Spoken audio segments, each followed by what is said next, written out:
Alright, magandang gabi mga boss. Ito yung sunod na puzzle natin isosolve. For beginners lamang ito mga bossing. Mga simple at basic lang na mga puzzle. Okay? Ang rules sa puzzle na ito, unang sulong itong pula, ay tatalunin pa itong itim. Ang pula ay lilimang piraso, pero may isang dama, ayun o, nasa gitna. Samantalang ang itim, 6 na piraso, pero may dalawang dama ito. Okay? So, pula ang susulong dito mga boss. Pag magkamali ang pula ng sulong, halimbawa sumulong siya dito, maaaring i-capture, no? Pwedeng i-capture dito ng ng itim yung dama ng pula, matatalo. So, kailangan gawa ng paraan ng pula para manalo siya, no? Kasi dalawang dama yan eh, tapos lamang pa sa piyesa itong itim. Balik natin yung position kanina. Ayan ang position, okay? So, ang sulong dito mga boss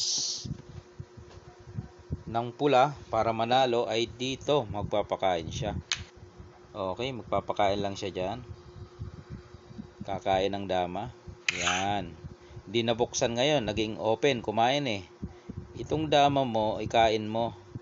Dito, ipakain mo. Yan, dyan mo ibagsak. Okay, di kumain siya, no? Ibubuka mo ngayon itong piyon.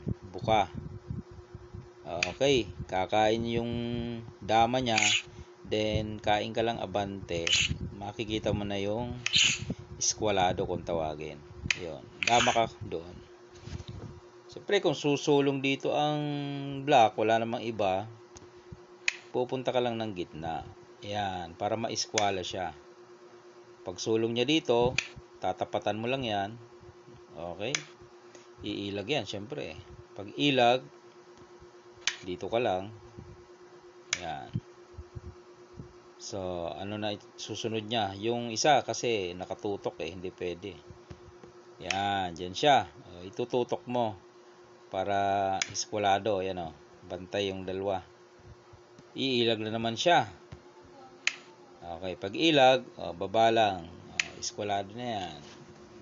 Papakain, syempre, para makalusot. Pwedeng dito, pwedeng dyan. Dito muna, para makalusot yung isa. Dito ka naman magbabantay. Bawal dyan, kakainin. So, dito siya. Ilalak mo ngayon. Di natalo. Okay, mga boss. Ganun din kung dito siya magpakain. Maaabutan mo, yan o. Pag ilag niya doon, dito ka lang. Okay. Yan na.